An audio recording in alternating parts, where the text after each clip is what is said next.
inside hell, may Allah protect us from hell, and some people are inside heaven. So the decision's already been made, and this scene is of someone who made it into heaven. And so فَأَقْبَلَ بَعْضُهُمْ عَلَى بَعْضٍ يَتَسَاءَلُونَ. They start meeting with each other.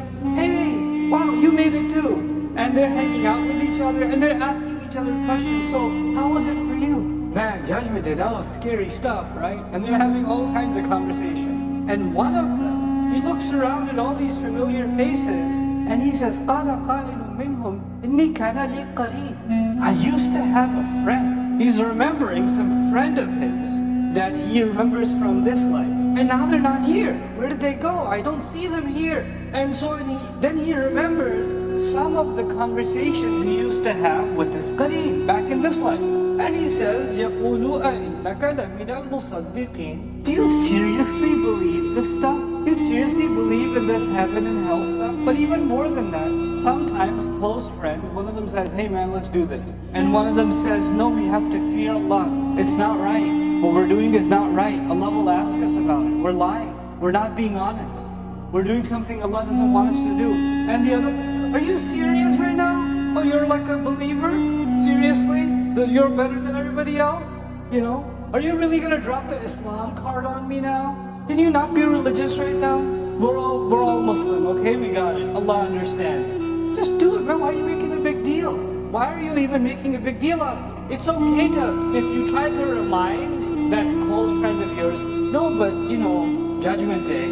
Right, Judgment Day. Okay, you want to give the khutbah? It's not Friday. Okay? So you hear this kind of response. And he remembers those kinds of conversations. And he literally says, he used to say to me, are you seriously, confirming, or are you seriously believing all this stuff? أَإِنَّكَ لَمِنَ الْمُصَدِّقِينَ أَإِذَا مِتْنَا وَكُنَّا تُرَابًا وَعِظَامًا أَإِنَّا لَمَدِينُونَ. Yes, I know. When we are going to be reduced to bones and decayed dust, then we're going to be raised again, and everything we did is going to get asked about. God, and I heard the khutbah about Judgment Day too. Thank you very much.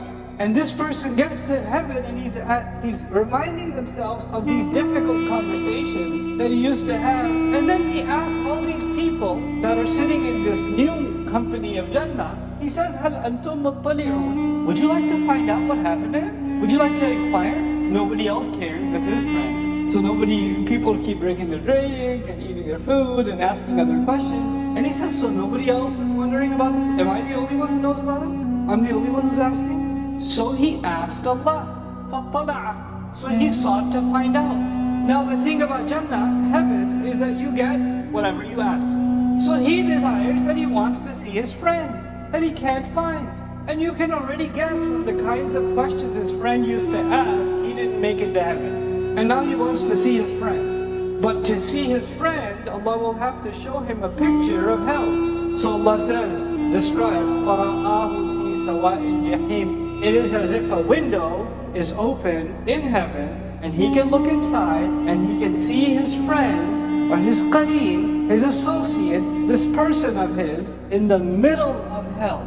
In the middle of the roaring flame of hell. Jahim actually comes from juhum, which is when the pupils of a lion dilate before it's about to eat you up. That's actually called juhum. And when the fire sees its prey and it gets, exaggerated, it gets aggressive, that's when it's called jahim. Now, this is a person you cared about your whole life. So you would imagine the moment you see them, you say, oh my God, can I help you? Can I get you out of there? I have to help you. None of that happens. This person sees their friend and says, Ala tallahi, he says, I swear to God, I swear by Allah. Tallahi is different from wallahi. The Arabs from thousands of years ago, when they swore by anything, they said wallahi. But and they would say wallahi even for casual things, like wallahi, I'm so hungry, I need some chicken right now. No problem. They say wallahi, no problem.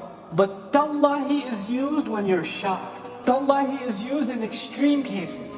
So it's like it's wallahi on steroids, is what tallahi is. And so he says, tallahi, I swear to God, in gitta la turdin, it is as if you almost made me fall off the cliff too.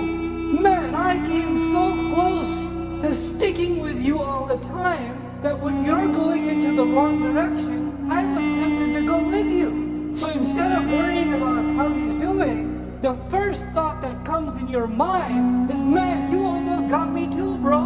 You almost had me.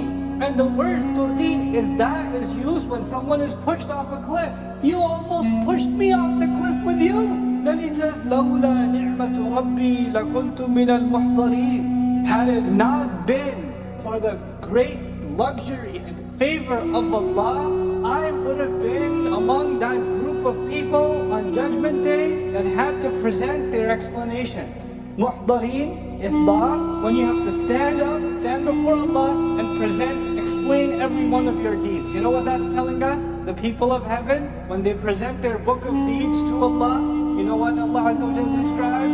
فَسَوْفَ يُحَاسَبُ حِسَابًا يَسِيرًا. Allah will give an easy audit, easy checking. Like they'll turn to page 75. Hey, I think there's a Hajj here. Could you please be given credit for that one? And the angel will say, no, we get it. It's okay. You can go. They're not going to go item by item for the people who go into heaven. But the people who go into hell, people who are in trouble, they start getting, so what happened on this day? What were you doing at 3 a.m.? What was this? Who were you with? What were you talking about? What did you text? What did you say? What did you do? What did you eat? What did you drink? And the Prophet ﷺ would describe, إِنَّهُ مَنْ سُئِلَ يَوْمَ الْقِيَامَةِ فَقَدْ هَلَكَ. The person who starts getting interrogated on Judgment Day has been destroyed. So this guy's in heaven, he sees his friend, and he says, man, I was almost in the list of people who have to stand and explain themselves.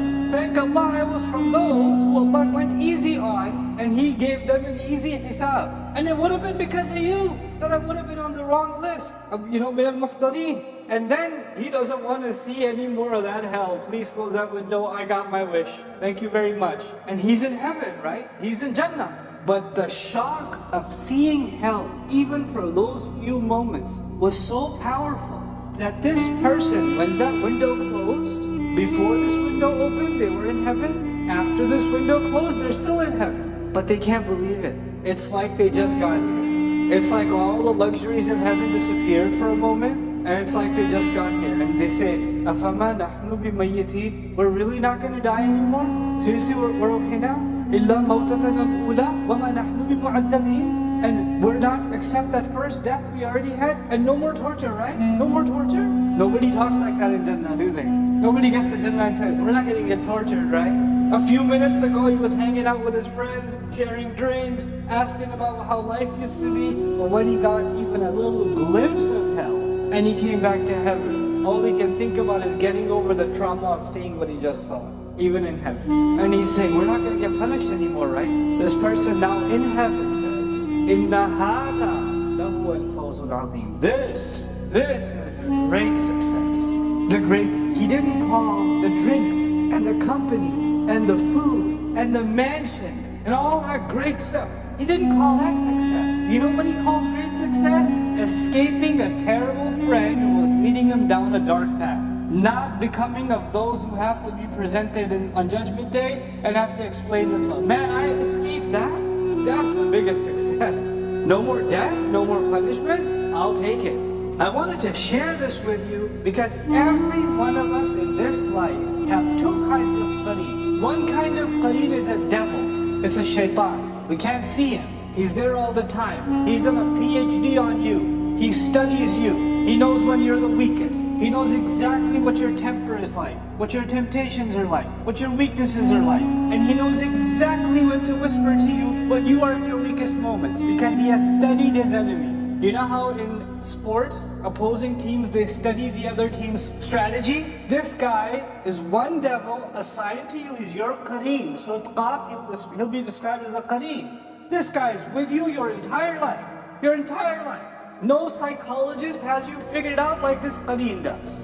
And his job is to push you to do the wrong thing all the time. All the time. All the time. And when he succeeds, Judgment Day will come and this qareen will say to Allah, "Rabbana ma aqaytuhu, walakin kana fi dhalalin ba'id." I didn't make him do it. He was lost. He's confused himself. That's one kind of qareen. But every one of us in this life also has another opportunity of qareens, human qareen. And they can be good or bad. That's up to us. Who did we decide to tie ourselves to?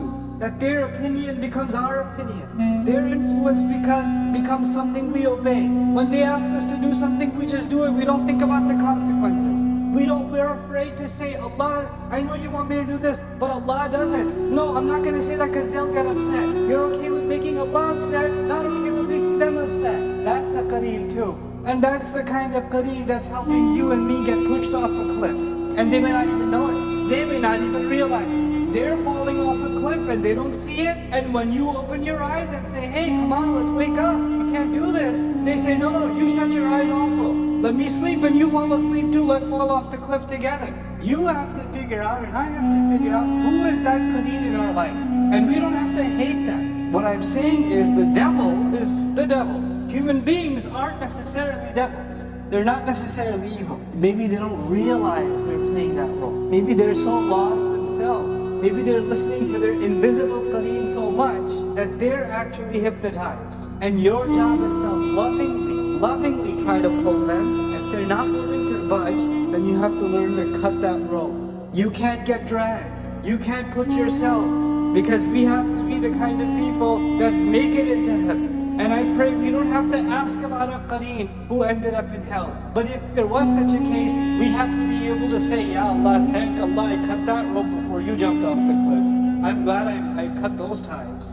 And this is the time to cut those ties, not then. This is the time. Or this is the time to fix those things. Find the courage to say what's wrong, even to the people that are closest to you. Because you're afraid of making them upset, and you end up, and I end up, disobeying Allah. That's okay. Making them upset is okay. Making Allah upset is not okay. Then who are we fearing truly? But how do we say that we fear no one but Allah? How do we get to say that? And we're afraid of somebody else's feelings towards us. It's okay to be offensive for the sake of Allah. It's okay to hurt somebody's feelings and speak the truth. You don't have to say it in hurtful ways, but speaking the truth will hurt some people's feelings. And that's okay, because their feelings are worth less to you, and Allah's pleasure with